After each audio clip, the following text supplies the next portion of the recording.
Bismillahirrahmanirrahim. Assalamualaikum warahmatullahi wabarakatuh. Alhamdulillahilladzi arsala rasulahu bil huda wa dinil haq liyuzhirahu 'alad dini kullihi wa kafa billahi shahida.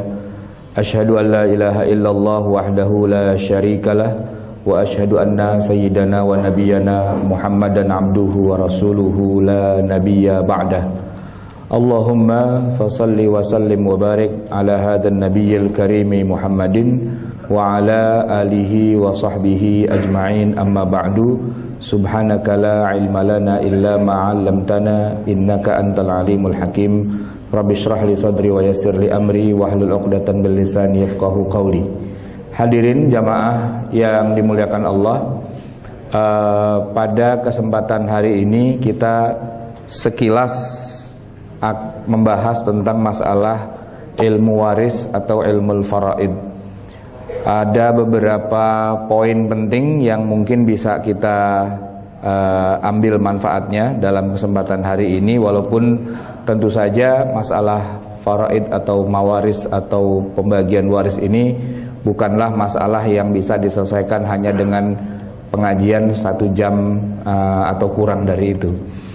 Tetapi tidak ada salahnya juga kalau paling tidak kita bisa sedikit memahami bagaimana sesungguhnya ketentuan Allah dalam masalah pembagian waris ini.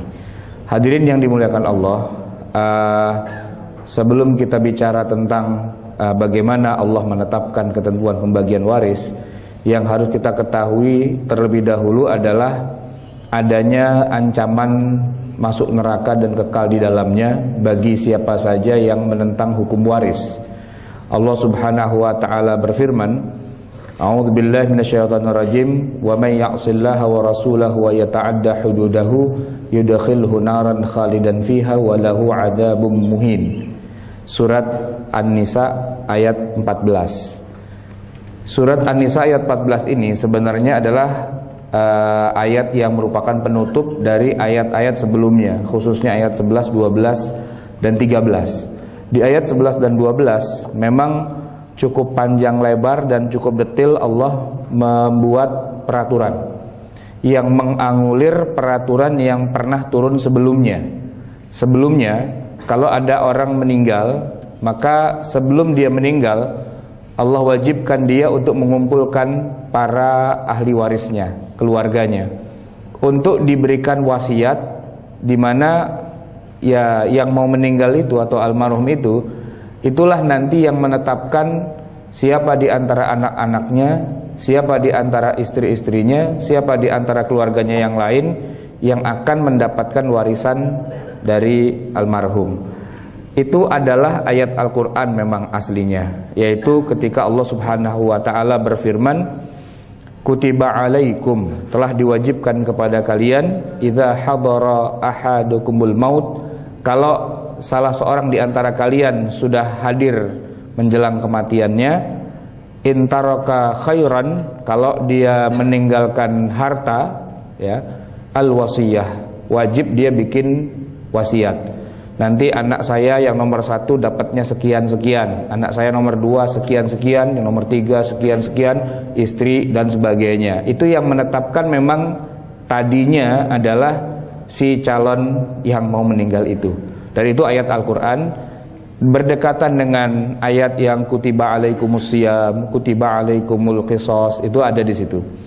Tetapi jamaah yang dimuliakan Allah, yang namanya syariat Islam itu di masa Rasulullah sepanjang 23 tahun mengalami terus perkembangan dan perubahan, penyempurnaan demi penyempurnaan.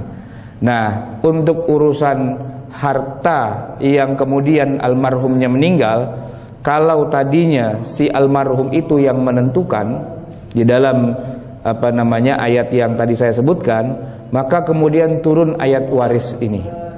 Ayat waris Surat An-Nisa ayat 11, 12, 13, dan 14 menasakh, menghapus, menganulir ayat yang sudah turun sebelumnya.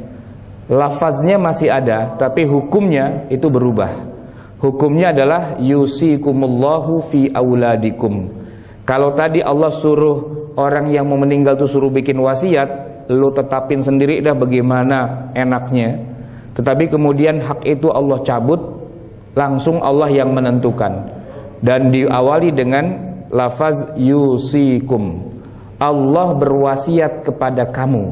Jadi bukan kamu yang berwasiat kepada anak-anakmu, tapi Allah yang mengambil alih. Allah yang berwasiat kepadamu dalam urusan pembagian waris anak-anakmu, lidzakari mithlu hadzil unthayain. Anak laki-laki itu selalu dapat 2 bagian dari anak perempuan. Kalau kita punya anak laki-laki 1 dan punya anak perempuan 1, maka seolah-olah kita punya 3 anak. Karena anak laki harus dihitung sebagai 2 anak perempuan. Itu pembukaannya. Terus panjang ayat itu 11, 12, 13. Nah, diakhiri dengan ini, Pak. Siapa di antara kalian yang maksiat kepada Allah dan Rasulnya dan menentang hududnya. Hudud di sini adalah hukum waris yang dengan rinci sudah Allah jelaskan. Apa hukumannya? Ini, Pak. Yudkhilhu naran khalidan fiha. Allah masukkan dia ke dalam neraka khalidan, abadi, kekal, tidak keluar-keluar lagi di dalam neraka itu. Ayat ini jangan dikira turun buat orang kafir. Karena kalau orang kafir memang dari awal tidak terikat dengan hukum Islam. Ayat ini turun kepada orang beriman, Pak. Ya, yang telah Allah sebutkan tadi panjang lebar, itu hukum waris itu berlakunya bukan buat orang kafir, buat kita, buat orang Islam. Yang setiap hari sholat 5 waktu, ya kan? Yang setiap hari mengerjakan perintah-perintah Allah, zakat, puasa, haji, macam-macam begitu. Nah, kepada mereka yang udah beriman itu Allah turunkan ayat ini. Kalau menentang hukum waris, yudkhilhu naran. Allah masukkan dia ke dalam neraka, bukan cuma sekedar dosa. Allah pastikan dia masuk neraka dan khalidan. Nah, yang jadi masalah, Pak, khalidannya ini, abadinya ini. Sebab sebagaimana kita tahu bahwa dalam akidah kita, akidah ahli sunnah wal jamaah, ya kalau orang kafir memang kalau mati nggak mungkin masuk surga lah, udah pasti neraka begitu ya. Tapi kalau orang Islam mati dalam keadaan muslim, mati dalam keadaan iman, mengucapkan la ilaha illallah Muhammadur Rasulullah, dipastikan masuk surga. Cuma yang tidak dipastikan mampir dulu apa enggak ke neraka, kan begitu ya Pak ya. Nah, tinggal masalahnya di neraka ini berapa lama. Ada yang pagi masuk, sore keluar, cepet. Ada yang masuk hari ini, keluar 10 tahun lagi, 18 tahun lagi, ya kan, 20-30 tahun lagi, ada. Ada yang masuk hari ini, keluar 2000 tahun lagi, ada. Tapi ada juga yang masuk hari ini dan tidak keluar-keluar lagi. Di antaranya ini, Pak, yang menentang hukum waris. Ini adalah ayat Al-Quran, Pak. Nggak usah tanya hadisnya ada apa enggak. Ini bukan hadis lagi, Quran. Kita baca tiap hari, kita imani dan kita laksanakan isinya. Khalidan fiha. Jadi kayak orang kafir, Pak, matinya itu. Walaupun secara lahiriah kan muslim ya Pak ya. Kalau meninggal itu ya pastilah kita mandikan, kita kafani, kita sholatkan, kita kuburkan di kuburannya orang-orang Islam. Bahkan sebagian masyarakat kita punya kebiasaan ngadain selamatan, doa apa segala macam, 3 hari, 7 hari, 40 hari, terserah aturlah bagaimana. Pokoknya secara lahiriah dia muslim, Pak. Tapi di dalam alam akhiratnya dia tuh bukan sekedar masuk neraka, tapi abadi di dalamnya, mirip, hampir nggak ada bedanya dengan orang kafir. Kalau pakai bahasa Betawi, Pak, saya bilang, mendingan kafir aja ketahuan. Emang nggak keluar-keluar lagi. Ini udah muslim, udah sholat, udah puasa, udah haji dan sebagainya, menentang hukum waris, itu akibatnya resikonya terlalu besar. Jadi jamaah sekalian yang dimuliakan Allah, ketika Allah menetapkan bahwa seorang yang meninggal dunia itu harus membagi hartanya sesuai dengan hukum waris, maka dia punya kewajiban, Pak, untuk mengajarkan kepada anaknya, baik laki atau perempuan, atau kepada istrinya atau kalau dia perempuan kepada suaminya atau kepada siapapun lah yang akan menjadi calon ahli warisnya, dia pastikan bahwa semua mereka itu mengerti cara membagi waris dengan perintah yang sudah Allah turunkan. Baik, itu sebagai mukaddimah. Saya akan langsung mengajak bapak-bapak jamaah sekalian untuk praktek, ya. Saya membuat struktur diagram ini, Pak. Ini ya tentu saja ini hasil dari otak-atik cukup panjang, cukup lama, ya. Mengumpulkan siapa saja sih orang yang menjadi ahli waris. Dan biasanya kalau kita belajar ilmu faraid, ilmu waris secara tradisional begitu, sebagaimana saya dulu belajar di kampus di Lipia, itu Pak, susahnya minta ampun Pak, susah banget gitu loh. Kenapa? Pertama, istilahnya pakai bahasa Arab semua, dan yang kedua, kita nggak dikasih gambaran bagaimana struktur bagan sebuah keluarga. Ya, jadi kita bingung ini. Kalau dibilang bapak, itu maksudnya bapaknya siapa? Bapaknya saya apa bapaknya dia atau bapak-bapak gitu ya. Biasanya kalau bapak emang bapak-bapak, dan kalau ibu, ibu-ibu gitu ya. Tapi kaitannya dengan almarhum yang meninggal, dia tuh sebagai apa? Itu yang kita suka rada recok Pak dalam hal ini. Ya contohnya begini, ada banyak orang datang ke saya nanya, Ustadz, ini pembagian waris keluarga saya gimana? Jadi gini Ustadz, bapak saya kan punya istri, ya kan? Jadi ibu tiri gitu maksudnya. Nah ibu tiri saya itu, istrinya bapak saya itu punya ayah. Nah ayahnya tuh punya adik. Nah adiknya tuh punya teman, punya tetangga. Itu bagi warisnya gimana Ustaz? Gitu. Saya bilang, yang meninggal siapa gitu? Nggak tahu Ustaz. Nah itu dia masalahnya. Banyak orang tidak tahu cara bagi waris. Pertama dia nggak tahu yang meninggal siapa. Dan yang lebih parah lagi adalah udah terlalu banyak yang meninggal baru mau ngomongin tentang waris. Dalam hal ini jamaah yang dimuliakan Allah, membagi waris itu pertama yang harus kita pastikan adalah siapa yang meninggal, ya. Nah dalam hal ini saya menyebutnya dengan istilah pewaris. Artinya apa? Orang yang meninggal yang punya harta dan hartanya mau kita bagi-bagi. Dalam hal ini dia bukan yang menerima waris, tapi yang memberi harta. Ini sudah benar sesuai dengan kaidah KBBI, Kamus Besar Bahasa Indonesia, bahwa orang yang hartanya dibagi-bagi waris itu namanya pewaris. Dalam bahasa Arab disebut dengan al-muwarrith. Yang keliru adalah terjemahan kita Pak. Selama ini kita terbiasa menyebut orang yang menerima warisan disebut dengan pewaris. Misalnya ada hadis bunyinya al-ulama'u warathatul anbiya. Ulama itu adalah, kita sering nyebutnya pewaris Nabi. Itu secara bahasa Indonesia kurang tepat. Yang lebih benar itu adalah para ulama itu adalah ahli waris Nabi, yang menerima harta warisan dari Nabi, dan Nabi adalah pewaris kita. Pewaris itu maksudnya orang yang memberikan warisan kepada kita, ya. Oleh karena itu Pak, dalam hal membuat istilah aja itu kita udah rancu duluan. Makanya jadi susah belajar waris ini telah termasuk pelajaran yang paling susah. Itu gara-garanya pertama pengistilahannya juga kacau balau. Nah kalau di Lipia kita belajar itu kira-kira sekitar 4 semester Pak, 4 semester gitu ya. Nah saya biasanya bikin dalam bentuk pelatihan 1 hari ya. Jadi pelajaran 4 semester tuh Pak kita bikin jadi cuman 1 hari doang. Ini emang nekat juga Pak ya. Kita bagi menjadi sesi pertama, sesi kedua, dan sesi ketiga. Sesi pertama tuh dari pagi jam 8, jam 9, selesai ntar sesi 3 tuh jam 3. Ya, ini adalah perbuatan nekat yang saya lakukan, ingin bagaimana agar masyarakat umum itu bisa ngerti tentang kewajiban yang tadi itu, dan kewajiban itu masih ada di pundak kita sebelum kita ajarkan pada anak istri kita dan keluarga kita yang lain-lain. Dan yang paling nekat adalah hari ini, bagaimana pelajaran 4 semester itu disampaikan hanya dalam waktu 40 menit. Ini perbuatan sangat nekat. Oleh karena itu saya yakin kalau belum lengkap dan sebagainya ya pastilah gitu ya.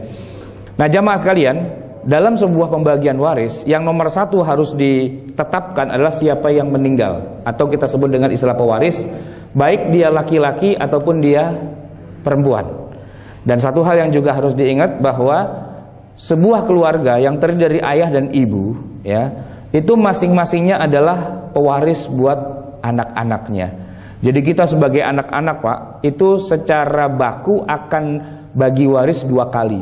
Pertama, bagi waris atas meninggalnya ayah, di mana yang kita bagi adalah hartanya ayah, dan nanti kita akan bagi waris lagi yang kedua, yaitu ketika ibu kita meninggal. Ya tergantung sih yang meninggal mana duluan gitu ya.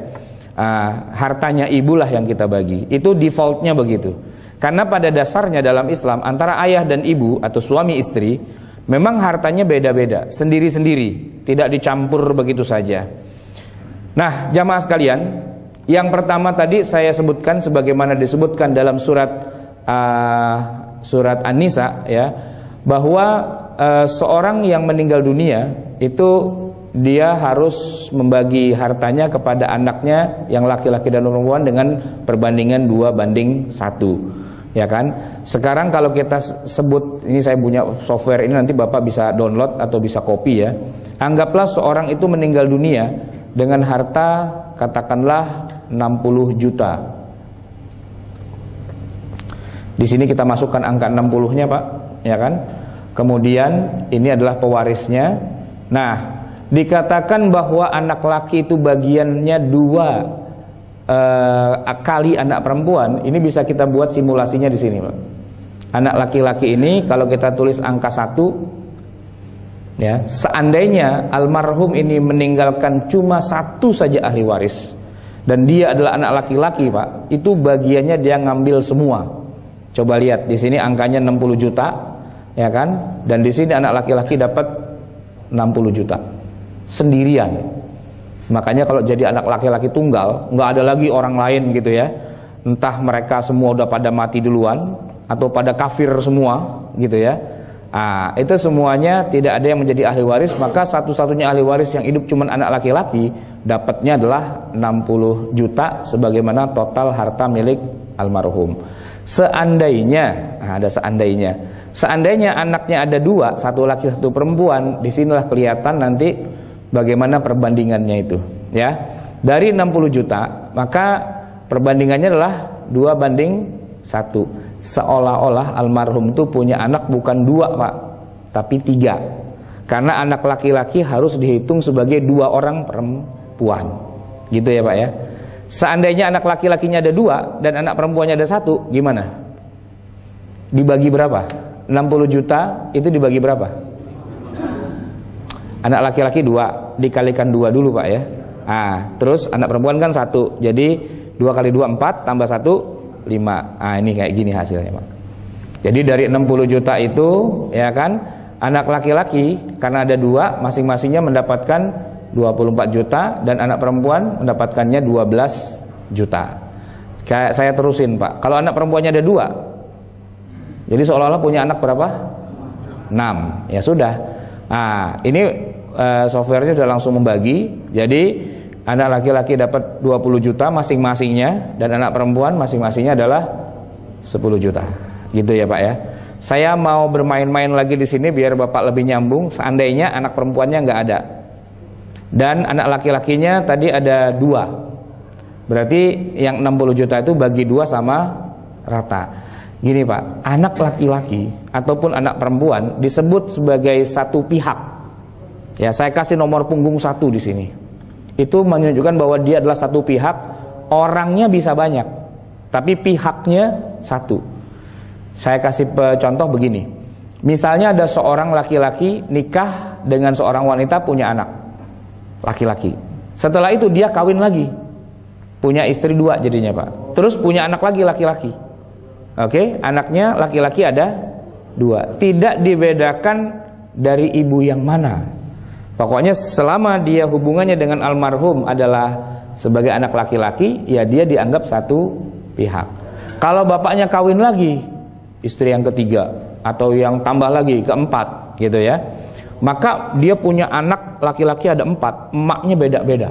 Yang satu Jawa, yang satu Sunda, yang satu Padang, yang satu Ambon, misalnya begitu. Nah, itu semua anak laki-lakinya itu tetap dianggap sebagai anak laki-laki. Tidak dibedakan berdasarkan ibunya itu yang mana, tidak dibedakan berdasarkan apakah anak yang pertama ini udah nikah, ya anak kedua belum, itu nggak peduli. Yang penting dia laki-laki. Nah gitu. Nah dibedakannya adalah kalau anak itu perempuan, ya. Walaupun anak itu dari satu ibu yang sama, tapi kalau yang satu laki-laki, yang satu perempuan, maka yang perempuan dihitung satu, yang laki-laki dihitung dua. Begitu ya Pak ya. Nah, jadi kalau dalam kondisi yang seperti ini, seorang yang meninggal dunia punya harta, saya sebut 60 juta tadi, dia punya anak laki-laki 2 dan punya anak perempuan 1, maka seolah-olah dia punya anak ada 5. Ini baru anak, ya. Nah sekarang yang juga pasti mendapatkan warisan dan umumnya itu terjadi adalah pasangan hidup. Ini Pak, ini kan saya sebut pewaris ini, dia bisa laki-laki atau bisa juga perempuan. Oke, kalau dia laki-laki berarti dia punya istri. Oke, atau kalau dia perempuan berarti yang dia punya adalah suami. Anggaplah ya, pewaris ini laki-laki, kemudian dia punya istri berapa nih? 1 misalnya, 1 dulu lah ya, 1. Nah istri dalam hal ini adalah ahli waris dari harta suaminya, dari harta suaminya. Kalau hartanya si istri nggak usah dibagi waris. Kenapa? Karena istri itu masih hidup. Orang yang masih hidup nggak usah dibagi waris hartanya. Yang dibagi waris adalah harta suaminya saja. Nah sebagai istri dia dapat 1/8. Nah dengan demikian maka ini kalau saya nolin dulu Pak biar gampang ya, biar nggak bingung. Anak laki-lakinya cuma 1, nah gitu Pak. Coba kita lihat 60 juta harta almarhum, ya beliau meninggalkan cuma 2 orang ahli waris. Pertama istri, otomatis istri sudah pasti dapat 1/8. Yang nilainya dari 60 juta itu adalah 7.500.000. Nah sisanya itu jatuh ke anak. Tadi anaknya kan cuma laki-laki 1. Aturan sih kalau nggak ada istrinya Pak, dia dapat 60 juta semua. Tapi karena almarhum punya istri, udah ngambil duluan 1/8, berarti si anak dapat sisanya. Makanya di sini disebut dengan asobah.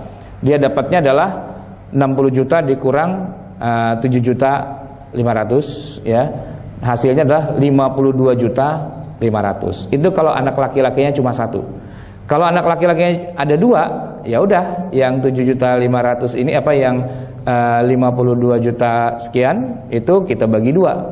Nah, dapatlah angkanya di sini yang bawahnya nih Pak, ya 26.250.000.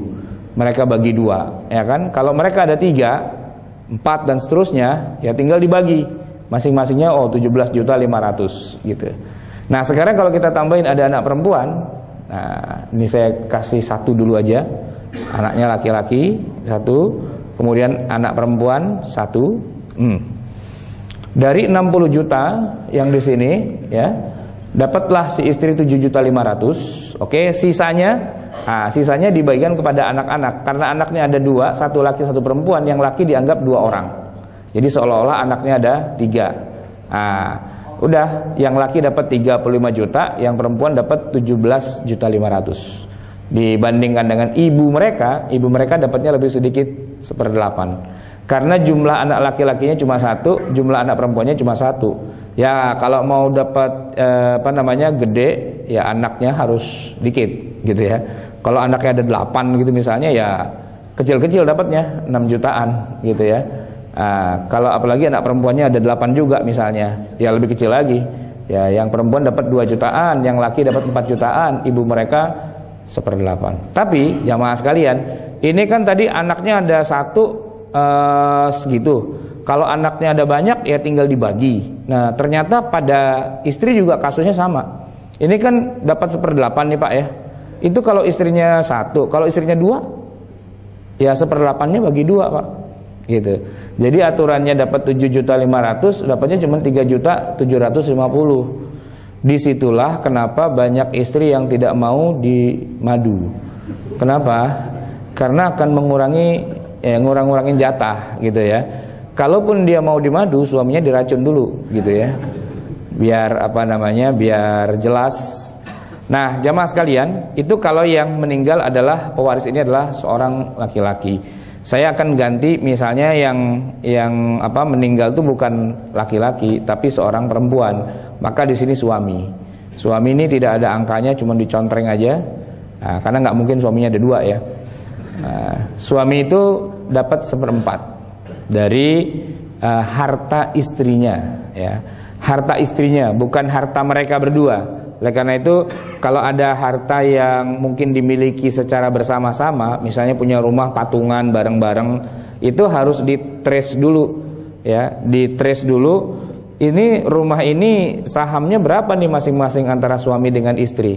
Kalau memang sahamnya bener nih 50-50 gitu ya, artinya mereka memang patungan dengan nilai perbandingan yang sama. Harga rumah misalnya 1 miliar. Nah, uangnya suami terbenam di situ adalah 500 juta, uangnya istri 500 juta. Memang benar dari mereka berdua, ya sudah, berarti yang dibagi waris itu hanya separuhnya saja, yang milik almarhum yang meninggal dunia gitu. Tapi kan perbandingannya tidak selalu 50-50. Kadang-kadang ada kasus di mana rumah itu ternyata rumah istri. Dalam arti begini, tadinya mereka sama-sama kere, nggak punya apa-apa di Jakarta, itu pendatang gitu ya. Tapi gajinya istri emang gede, ya, sebulan bisa puluhan juta, bahkan bisa ratusan juta. Mungkin kerjanya di tempat yang menghasilkan. Sementara suaminya itu ya biasa-biasa aja, gajinya cuma 3 koma, maksudnya tanggal 3 sudah koma gitu ya. Jadi dalam hal beli rumah itu duitnya banyakkan istri gitu. Nah, setiap kali nyicil, setiap kali ngeluarin duit itu kan ada catatan, ya. Suami ikut juga sih bantu-bantu, ya paling beli cat gitulah ya, atau beli apalah begitu istilahnya, beli ulekan, beli parudan dan sebagainya gitu. Jadi kalau di total-total dari rumah yang harganya misalnya 400 juta, itu ternyata 350 jutanya itu duit istri ternyata. Nah, suami ikut share di situ cuma 50 juta. Ini harus adil. Sumber yang punya harta itu siapa? Dipastikan. Nah, kalau misalnya sumbernya adalah istri, itu adalah 350 juta dan suami cuma punya andil di situ 50 juta. Kalau yang meninggal suami, itu rumah nggak boleh dibagi dua 50-50. Itu namanya zalim, mengambil hak orang lain dengan cara yang tidak benar.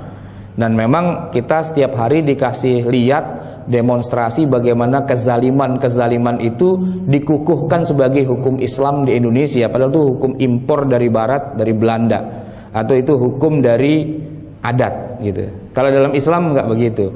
Harta suami, harta istri, ya kan, kecuali memang misalnya suami memberikan pada istri, ya oke lah itu jadi harta istri.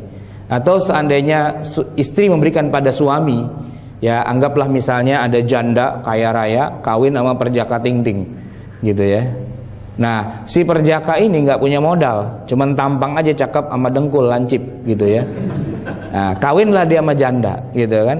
Nah, kalau terjadi perceraian, Pak, ini dalam hukum jahiliyah itu ya, itu harta bagi dua, yang disebut dengan gono dan gini. Itu hukum jahiliyah, bukan hukum Islam. Dalam hukum Islam, ya enggak, ya masing-masing bawa hartanya sendiri-sendiri. Kalau emang dasarnya si wanita itu memang dia yang punya harta itu, baik sebelum nikah ataupun selama pernikahan, dia memang yang cari duit. Mungkin dia punya perusahaan macam-macam, dia punya Gojek, dia punya apalah gitu misalnya, dan itu hartanya istri, yaitu suami tidak bisa ujuk-ujuk bilang kita kan satu keluarga, berarti hartamu adalah hartaku, hartaku adalah hartamu. Itu Yahudi gitu. Dalam Islam enggak begitu. Harta suami, harta istri gitu. Kecuali suami memberikan pada istri, barulah itu jadi milik istri. Kecuali istri memberikan pada suami, jadilah itu milik suami. Jadi kalau misalnya seorang wanita kaya raya kawin dengan perjaka kere gitu ya, terus dilihat kesian banget nih suami tiap hari ya gelayutan di busway gitu kan, miskin amat sih loh, nih gue kasih mobil deh gitu ya. Nah, itu mobil yang diberikan oleh istrinya jadi mobil suami. Oke.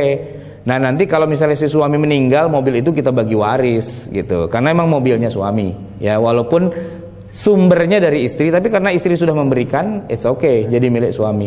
Begitu juga berlaku sebaliknya. Kalau suami membelikan tanah, rumah, ya kan, kepada istri, diberikan dengan akad, nih saya berikan buat kamu, ya berarti itu memang sudah otomatis jadi milik istri. Tapi kalau suami cuma beli doang, ya nggak ada akad kepada istri, ya enggak, itu tetap milik suami. Itu dalam Islam hak suami istri itu dijaga dan diperhatikan. Nah yang bikin runyem itu kan hukum Belanda Pak, diimpor begitu saja ke Indonesia gitu ya. Orang Barat itu kenapa nggak mau kawin? Itu kan karena takut rugi Pak. Ya, kenapa? Karena begitu mereka nikah, harta harus jadi belah dua tuh Pak. Jadi milik bersama, dan kalau ada perceraian, divorce gitu, belah dua gitu. Nggak peduli ini tadinya harta siapa, pokoknya rugi-rugi loh, silakan aja begitu.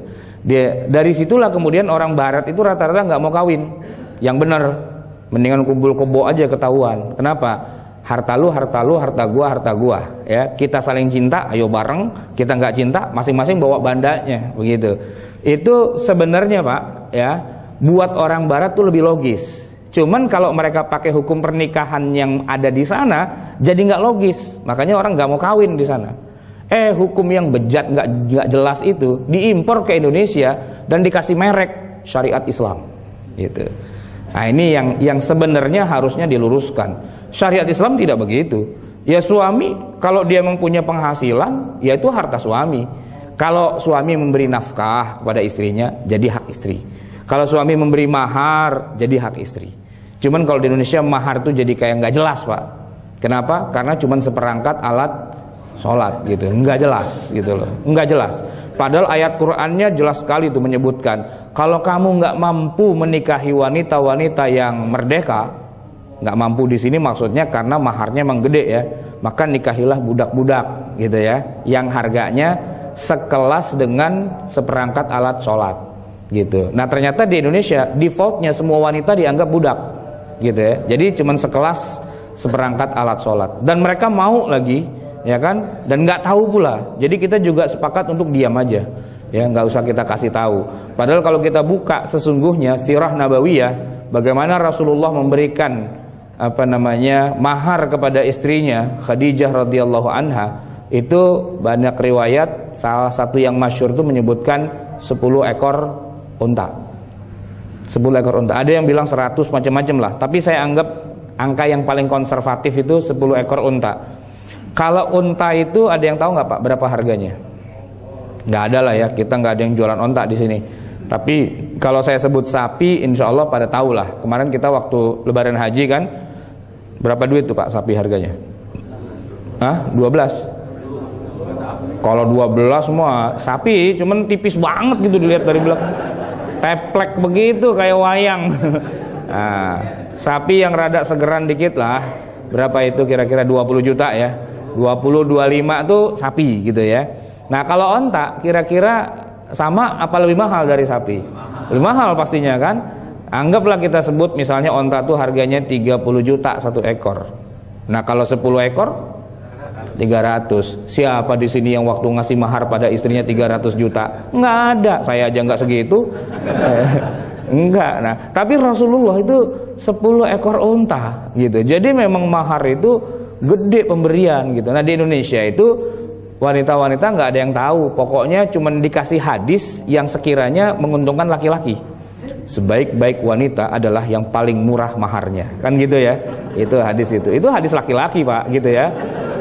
Iltamis walau khataman min hadid, ya kan, kasih mahar walaupun hanya cincin yang terbuat dari besi gitu. Padahal kalau lihat konteksnya di masa Rasulullah, itu laki-laki kere kawin sama budak gitu loh sebenarnya. Tapi kalau Rasulullah, beliau tuh syarif gitu, orang yang mulia, sayyid gitu loh. Dan nggak pantas kalau cuma ngasih segitu doang. Yang ngasihnya harus yang gede gitu. Makanya di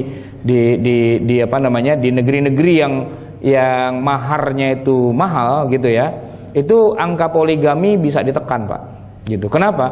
Karena fresh graduate baru S1 gitu tiba-tiba ngelamar gitu ya, ditanya sama mertua udah punya berapa rumah gitu. Ya Pak, boro-boro rumah, saya aja niatnya di sini mau numpang di sini nanti gitu kan.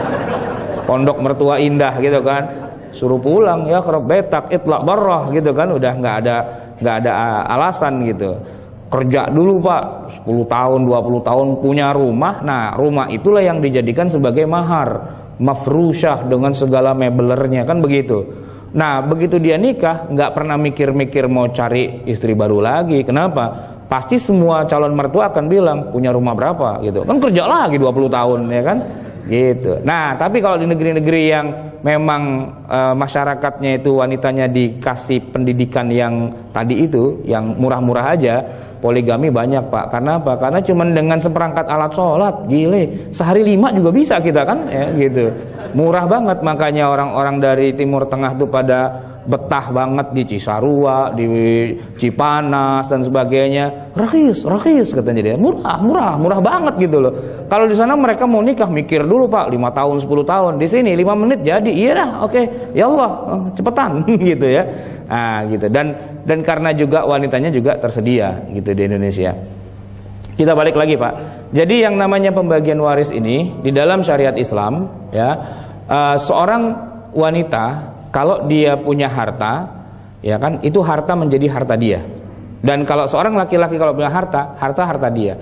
Walaupun mereka suami istri, kalau tidak terjadi transaksi, tidak ada pemberian, hibah, hadiah, nafkah, mahar dan sebagainya, maka defaultnya adalah masing-masing pemiliknya. Dan kalau salah satunya meninggal, misalnya suami meninggal, maka istri mendapatkan warisan dari suaminya yang meninggal, atau kalau istrinya yang meninggal, maka suami dapat warisan dari yang meninggal itu. Itu yang terjadi pada masyarakat kita. Nah, sekarang jamaah sekalian, saya mau nambahin lagi 2 ahli waris yang lain. Total ahli warisnya ada 22, tapi cukup kita pelajari 6 saja, karena yang paling sering tuh 6 itu aja, Pak, ya. Misalnya begini, ini ada seorang yang meninggal, waris. Waktu dia meninggal, ternyata bapaknya masih hidup, ibunya masih hidup. Nah, bapak dan ibu dari almarhum itu, mereka adalah termasuk ahli waris juga. Jadi kalau saya contreng di sini ayah, klik keluar. Bagiannya adalah 1/6. Dan ibu kalau emang masih hidup, bagiannya juga 1/6 seperti ayat Al-Qur'annya. Wali abawaihi likulli wahidim minhumas sudus. Bagi masing-masing orang tua, ayah kandung, ibu kandung itu, kalau memang masih hidup pada saat anaknya meninggal dan anaknya ini punya harta, maka mereka masing-masing dapatnya 1/6. Nah, kalau yang meninggal ini anak laki, dia punya istri, taruhlah 1 tadi gitu ya, maka istrinya dapat 1/8. Jadi cara membaginya, Pak, dalam bagi waris, kalau ada orang yang meninggal, ayah ada apa enggak? Ya, kalau ada dikasih 1/6.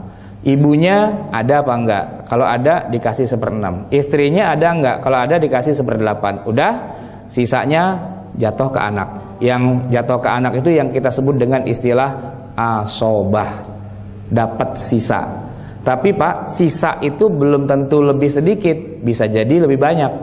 Ya, dengan ilustrasi misalnya almarhum meninggal dunia, ayahnya enggak ada, ibunya enggak ada, ya kan? Kemudian dia cuman anak tunggal, ya tadi anak satu-satunya. Sebagai anak tunggal, yang ngambil 1/8 cuman 1 orang doang, ibunya doang nih, atau istrinya almarhum. Anak laki-lakinya cuman 1, ya dia dapat sisa sih, tapi sisanya 7/8, Pak, lebih banyak daripada yang ngambil 1/8 itu. Baik, berikutnya saya akan bicara tentang mahjub.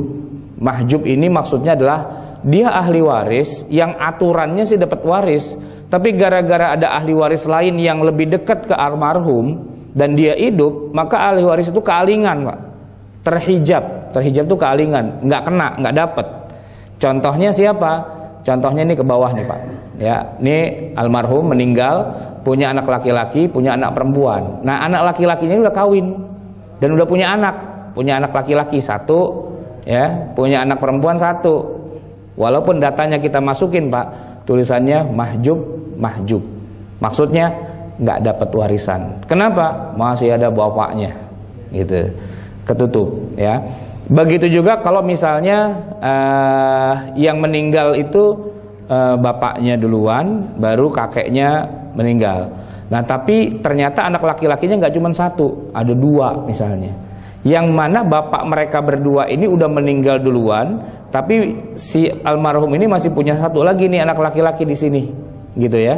Nah, mereka berdua ini tetap nggak dapat warisan karena masih ada orang yang 1 ring, ya, 1 level yaitu paman mereka berdua. Jadi mereka ini semua terhijab gitu. Jadi kita bicara hijab atau mahjub, kira-kira ilustrasinya seperti itu. Jamaah sekalian, sekarang kita masuk kepada kasus di mana ada seorang meninggal, dia tidak punya anak laki-laki, tapi cuman punya anak perempuan doang. Ya, anak laki-lakinya nggak ada. Yang ada cuma anak perempuan, katakanlah saya sebut misalnya anak perempuannya 1. Kalau almarhum itu punya anak perempuan tanpa ada anak laki-laki dan jumlah anak perempuannya cuma 1, maka si anak perempuan ini menerima setengah dari total harta orang tuanya. Totalnya 60 juta, maka dia dapat 30 juta. Siapa bilang anak perempuan dapatnya dikitan? Enggak juga. Ini sebagai anak perempuan dapatnya 50% dari total harta ayah yang meninggal. Dengan syarat waktu ayahnya meninggal ini, ayahnya tidak punya anak laki-laki. Jadi dia tidak punya saudara laki-laki dan dia sendirian. Gimana kalau anak perempuannya nggak cuma 1, ada 2, 3, 4, 5 dan seterusnya? Ya kita tambahin aja. Kalau misalnya ada 2 anak perempuannya, maka mereka berdua itu menerima 2/3 dari total harta yang dibagi waris. Jadi kalau 60 juta, ya berdua itu dapat 40 juta, masing-masing dapat 20. Kalau jumlahnya ada 3 anak perempuan doang nih ya, maka dari 40 juta itu ya dibagi 3, seorang dapatnya 13 jutaan begitu. Dan begitulah seterusnya. Nah jamaah sekalian, kalau kita bandingkan antara 1/8 dengan 2/3 Pak, itu masih ada sisa Pak. Ya coba aja lihat angkanya di sini. Ini 7.500.000, ini 40 juta. Kalau kita jumlahkan 7.500.000 dengan 40 juta, itu baru 47.500.000. Padahal hartanya 60 juta. Berarti masih ada sisa berapa? 12,5 juta. Itu diapain? Nah gitu. Bukan diapain Pak, masih ada ahli waris yang lainnya. Siapa itu? Begini Pak, kalau seandainya almarhum ya cuman punya anak perempuan saja, tidak punya anak laki-laki, ya kan? Dan ayahnya sudah meninggal, ibunya juga sudah meninggal duluan, tapi punya saudara. Kesini nih Pak nih, saudara, ya. Baik saudaranya itu laki-laki atau saudaranya perempuan, gitu ya. Nah mereka itulah yang akan menerima sisanya. Anggaplah dia punya saudara laki-laki 1. 12,5 juta itu jatuh kepada saudara laki-lakinya yang 1 orang itu. Atau kalau misalnya ada 2, ya udah 12,5 juta bagi 2 gitu kan. Nah ternyata saudaranya bukan cuma laki-laki, ada juga yang perempuan. Nah gitu Pak, ini saya jadiin 1 aja ya. Seolah-olah saudaranya ada 3, karena anak laki-laki itu 2 kali dari anak perempuan. Nah gitu. Jadi yang 12,5 juta itu dibagi 3 ya, 2 bagian 8,3 juta itu dikasih kepada anak laki-laki saudaranya almarhum. Di sini saudaranya nih Pak. Karena nih ayah, ibu, ini mereka nih bertiga bersaudara nih, gitu ya. Nah, itu akan dapat gitu. Kemudian seandainya saudara perempuannya nggak ada, kemudian saudara laki-lakinya nggak ada, tapi ternyata saudara laki-lakinya itu masih punya anak lagi di sini, maka dia akan dapat. Ya, dengan syarat yang ini kan dengan almarhum dia ini keponakan nih Pak. Ya, syaratnya pertama dia harus laki-laki. Yang kedua kepada almarhum jalurnya harus dari saudara laki-laki. Jadi bapaknya itu adalah saudaranya almarhum. Sedangkan kalau dia dari jalur saudari perempuannya almarhum, ini ke bawah nih nggak ada jalur Pak. Jadi keponakan dari saudari perempuan itu bukan ahli waris, gitu. Seperti ini juga Pak, anak perempuan almarhum tuh kalau punya anak laki-laki, ya meninggal duluan, cucu laki-laki, cucu perempuannya bisa dapat, ya kan? Tapi kalau yang dia punya cuman anak perempuan saja, terus anak perempuannya ini ke bawah punya anak lagi, seandainya dia meninggal duluan, itu nggak bisa turun ke bawah. Kenapa? Karena cucu lewat jalur anak perempuan itu bukan termasuk ahli waris, gitu. Baik jamaah sekalian, kita nggak cukup nih waktunya sampai selesai. Saya akan berikan kesempatan kalau ada yang ingin bertanya atau yang masih kurang jelas, mungkin ingin diperjelas, silahkan. Ya. Assalamualaikum warahmatullahi wabarakatuh. Waalaikumsalam warahmatullahi wabarakatuh. Ini tadi yang dibagikan harta milik pewaris. Iya. Ya, katakanlah contohnya 60 juta. Iya. Misalnya ada harta lagi, harta bersama. Jadi pewaris itu punya harta pewaris juga harta bersama. Misalnya punya rumah yang dibangun dengan dia bersama. Itu gimana baginya? Ya, semua harta milik almarhum, baik yang miliknya langsung eksklusif atau yang miliknya secara bersama dengan yang lainnya, itu dipisahkan dulu. Ya, dipisahkan dulu. Jadi katakanlah ada rumah milik almarhum 100%, oke, gampang. Tapi nanti ada lagi rumah yang ternyata beliau dengan memilikinya secara bersama-sama dengan istrinya. Itu harus di appraisal dulu lah, kira-kira berapa bagiannya, berapa persen dan sebagainya. Nah itu. Nah, waktu membaginya tidak harus bareng-bareng. Jadi bisa aja per item. Dan satu lagi yang perlu diingat, membagi waris itu Pak tidak selalu sama dengan menjual rumah. Ya, tidak selalu sama dengan menjual rumah. Membagi waris itu adalah membagi hak kepemilikan. Tadinya rumah itu yang punya satu orang, lalu satu orang itu meninggal. Terus jadi punya siapa nih rumah? Punya ahli warisnya kan? Ahli warisnya siapa? Ada dua, satu istrinya, satu anak laki-lakinya. Ya sudah, berarti istrinya dapat 1/8 bagian hak kepemilikan atas rumah, dan anak laki-lakinya dapat 7/8 bagian hak kepemilikan atas rumah. Langsung dibagi pada saat almarhumnya meninggal. Pagi kita kuburin, malam anak dan ibunya langsung menyepakati, Bu, berarti kita pemilik barang nih ya. Ibu 1/8, saya 7/8. Deal, udah. Nah, masalah mau dijual atau tidak, itu nanti kita bicara bab kedua, bab rapat pemegang saham, gitu, ya kan? Tidak harus dijual. Banyak orang yang keliru dalam hal ini. Ntar deh bagi warisnya, ntar aja, nungguin ibunya meninggal dulu. Kenapa emang? Ntar kalau kita bagi waris sekarang, ibu mau tinggal di mana? Gitu Pak. Itu kekeliruan. Itu yang harus kita luruskan. Membagi waris tidak sama dengan menjual rumah, tidak sama dengan menjual aset, tidak. Bagi waris itu hanya menetapkan siapa pemilik berikutnya, berapa orang, masing-masing itu sahamnya di situ berapa. Dah.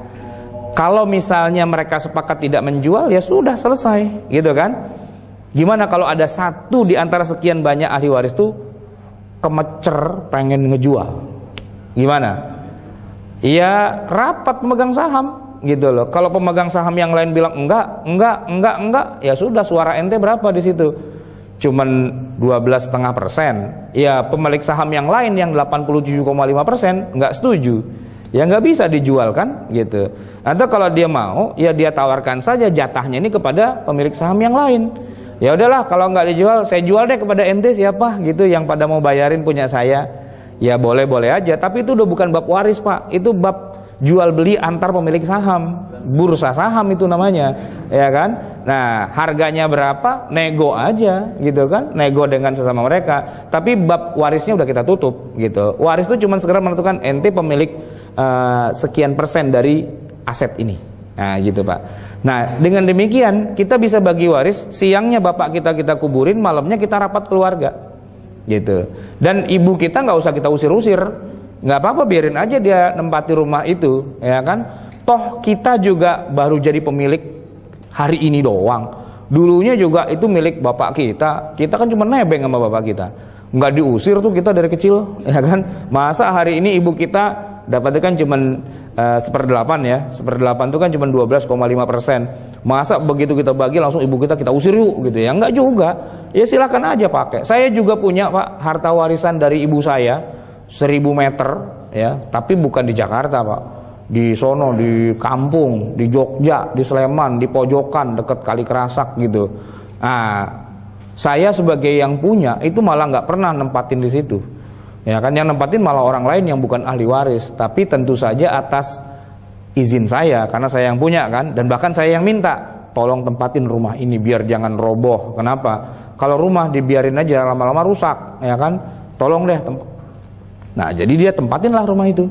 Ya kan, tidak harus kita sebagai yang punya kita yang kemudian tinggal di situ, dan juga tidak harus dijual. Saya pun juga tidak mau jual. Kenapa? Ini rumah punya nilai historis yang tinggi. Dulu ini rumah ibu saya, dan ibu saya menerimanya sebagai harta warisan dari bapaknya, kakek saya. Dan kakek saya dulu rumahnya di sini, gitu kan. Mosok saya jual? Enggak lah. Kalaupun saya terpikir mau ngejual, saya ngejualnya kepada paman saya, kepada bibi saya, ya kan, kepada sepupu saya yang masih satu klan, yang masih satu trah, istilahnya begitu. Tapi saya berpikir, alah kalau dijual juga nggak seberapa. Tanah di kampung pak, semeter paling 20.000, gitu kan. Saya mendingan milih tanah nggak 1.000 lah, cukup 200 meter tapi di Kuningan, gitu. Itu iyalah ya, di Kuningan semeter 85 juta, ya kan. Begitu pak. Baik, ada lagi mungkin, silakan. Iya. Ini kelemahannya kalau tidak dibagi saat itu. Iya. Bagusnya harusnya. Kemungkinannya kalau misalnya anak laki-laki tadi, ada anak laki-laki nikah, kemudian punya anak, pak. Tadi belum ada penetapan. Terus punya anak, bapaknya meninggal nih pak. Jadi kalau tidak ditetapkan saat itu berarti pada saat penetapan ini si cucu atau ponakan ini dapat kan berarti kan? Jadi gini pak, kalau kan gini pak ya, ini pewaris ini kita anggap kakek lah ya, kita anggap kakek. Kemudian kakek ini punya anak, anak ini punya anak lagi cucu, ya kan? Misalnya mungkin maksud bapak ini anak ini meninggal duluan gitu, atau penetapan belum? Oh belum penetapan, tapi kakek meninggal nih ya, kakek meninggal, itu dibagi-bagi sama mereka, iya, kalau tidak segera dibagi, iya. Kemudian itu dalam jangka waktu itu terus Meninggal. punya anak, terus dia meninggal. Nah itu berhak nggak nantinya? Iya berhak, tapi berhak atas jatah bapaknya saja. Iya, tidak berhak secara keseluruhan. Maka membagi waris pak, kalau begitu pak, itu udah yang kedua kalinya. Bagi warisnya yang kedua. Yang pertama bagi waris di mana almarhumnya si kakek dulu. Kakek mati, bagi waris. Nah anaknya ada berapa, hitung dapat berapa masing-masing, jatah lu segini ya. Kalau cara orang Betawi pak, jatah lu 5 meter, 5 meter, 3 meter, 7 meter. Dah kan, masing-masing udah dikasih jatah. Walaupun belum dikuasai secara fisik gitu, tapi jatahnya sudah ada gitu loh. Nanti kalau si anak ini kemudian meninggal, yang dibagi waris ya jatahnya dia pak kepada anak-anaknya, jangan jatah yang lain diambil juga gitu. Ini untuk pembagian waris yang kedua gitu loh. Ketiga, keempat, kelima makin ciut pak begitu. Kemarin saya baru ngajarin ada tetangga, ya rumahnya di Mega Kuningan pak, itu belakang avenue itu apa namanya, Lotte Mart Avenue itu kan, nggak tahu semeter 150 apa 175 gitu semeter gitu. Nggak banyak sih pak, cuman 500 meter. Nah. Tapi itu dari generasi 5 orang pak. Jadi saya tanya, ini rumah punya ibu gitu? Bukan pak, punya kakek saya gitu loh. Oh gitu, jadi ngitungnya dari kakek dulu. Kita mundur ke belakang, kakek dulu meninggal tahun berapa? Tahun 65, dibilang 65. Pada tahun 65 itu yang masih hidup siapa? Nah, kita hitung, bagi lagi. Walaupun semuanya udah pada habis tuh pak, kita hitung dulu ya, perhitungan pembagian waris almarhum Haji Sabeni yang meninggal tahun 65. Di tahun 65 itu anaknya masih lengkap. Ya udah, semua anaknya yang masih lengkap, walaupun sekarang udah jadi tanah, waktu itu kita harus bagi dulu. Si A dapat sekian, si B sekian, si C sekian, dah, udah. Nah, masing-masing kan pada dapat tuh jatahnya masing-masing. Terus kan pada mati, gitu kan? Nah, kita hitungin atu-atu. Nah, dia ini anak pertama, jatahnya sekian. Ahli warisnya siapa? Ahli warisnya si A, si B, si C, kita hitung lagi. Nah, anaknya ada 8, gitu.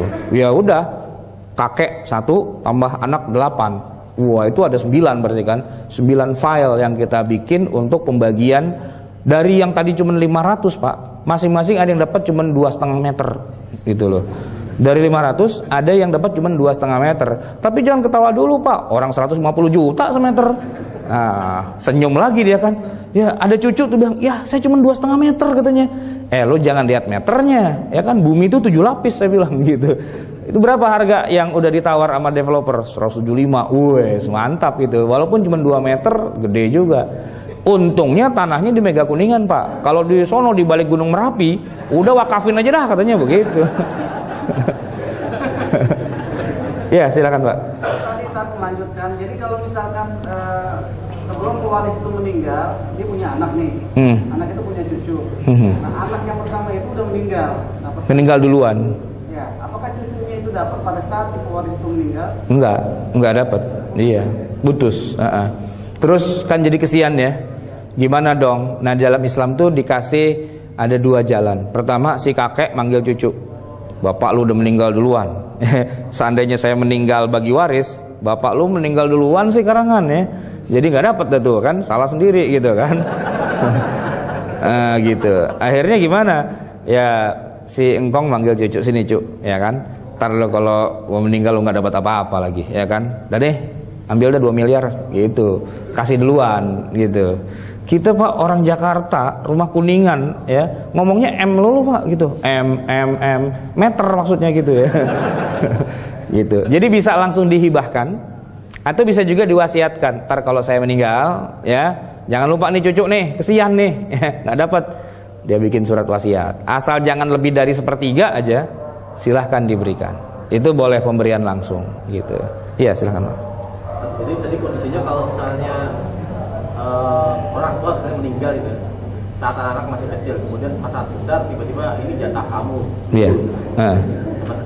Istilahnya belum tahu lah pada waktu itu. Berarti sekarang kita hitung ulang dari. Iya. Seolah-olah kita mundur pada zaman itu. Iya. Nah, yang pada saat itu udah gede kan emaknya kan, istrinya kan.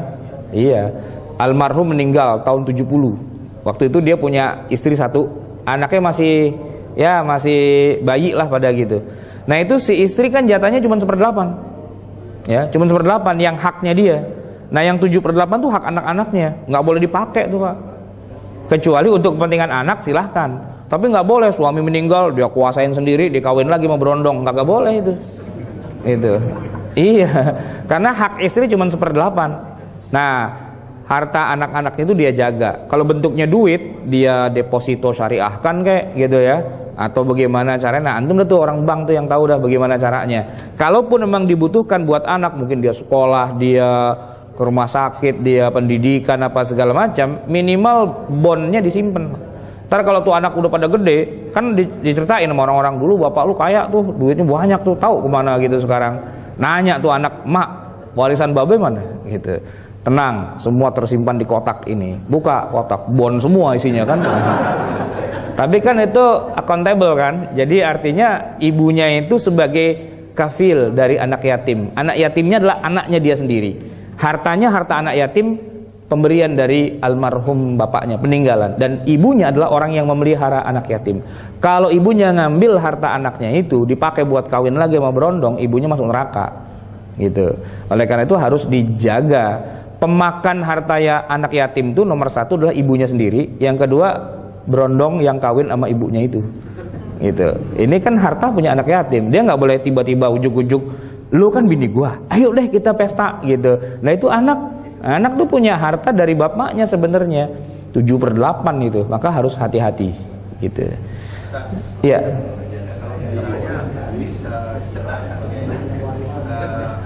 Seorang ayah dan seorang ibu itu ingin membagi satu anak perempuan punya 1 tapi jatahnya laki-laki itu kan 2 kali. 2 bagian dari perempuan ya. Apakah kita boleh bagi rata dulu tapi dengan bagi waris secara Islam? Jadi gini Pak, ini kejadiannya pada orang tua saya.